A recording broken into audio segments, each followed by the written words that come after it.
All right, guys. So quick one. Let me just drop a quick one here for you guys.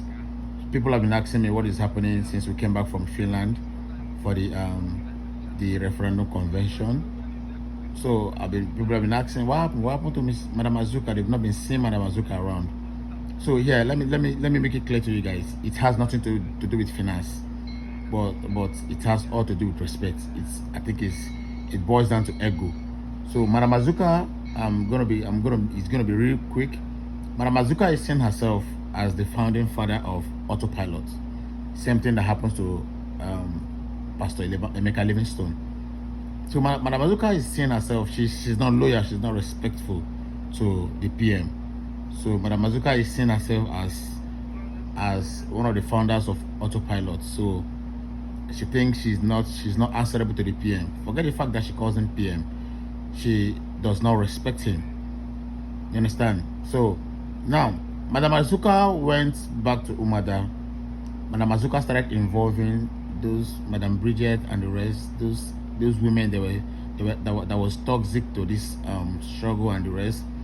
So Madam Azuka went back to liaise with these people, trying to form a cabal, a clique, a cartel, a gang, something like that, to rebel against Samuel Ekpa. So Madam Arewa, who we all know, we respect her. You know very well that Madam Arewa respects Samuel Ekpa as the Prime Minister, and Madam Arewa, as on the other hand, sees the Prime Minister as her son. She's old enough to be his mother, but she still respects him as a Prime Minister. And mind you, Madam Arewa was part of the defunct DOS. So Madam Arewa was basically the one that was leaking, telling someone, Prime Minister, things that were going on in the DOS. So Prime Minister respects Madam Arewa so much. That's one thing you guys should know. And Madam Arewa is about 80 or 80 plus.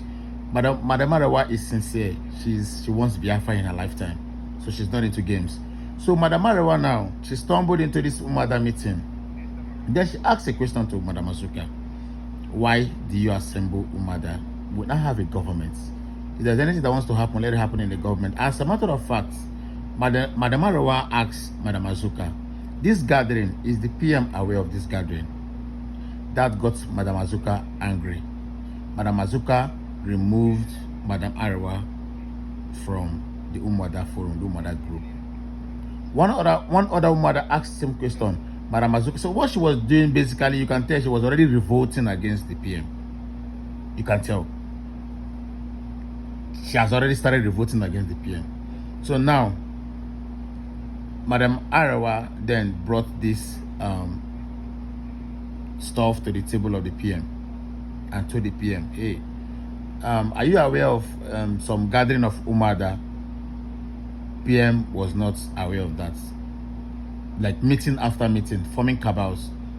So, and PM got to know about everything that has happened, how Madam Arewa was kicked out from the group and blocked from the group, restricted from the group. That was what prompted PM to come online and said Umada has been banned. Anything Umada banned. We now have a government. 95% or 96% of those women in Umada, they are now in the Biafra Republic government in exile. So what is the essence of holding meetings upon meetings?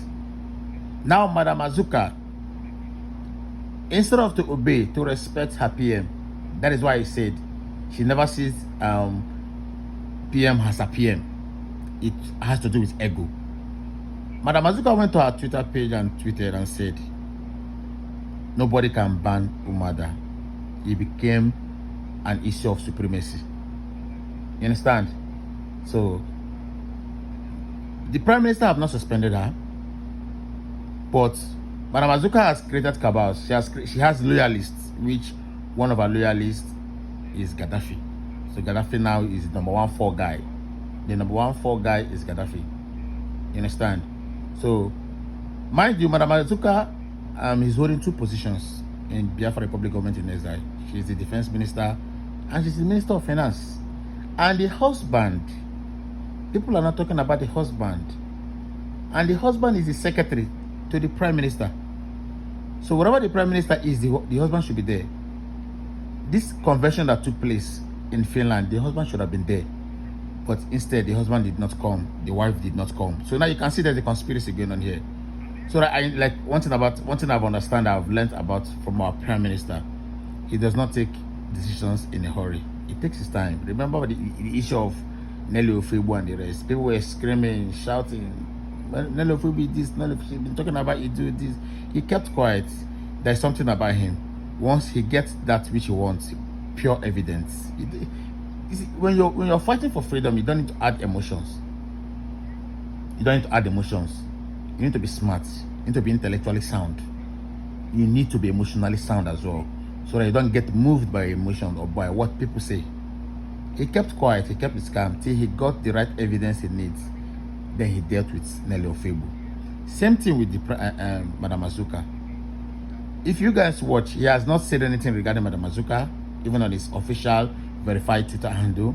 He hasn't said anything regarding Madam Azuka, but he's waiting for that time. Trust me. Like I told a friend of mine, I said before the end of this week, that hammer, the hammer of justice, will land on the head of Madam Azuka. So you guys should stay tuned. I'll be updating you guys. I'll be keeping you guys posted about the happenings at the Biafra Republic Government in Exile. All right. All hail Biafra. All hail Biafra.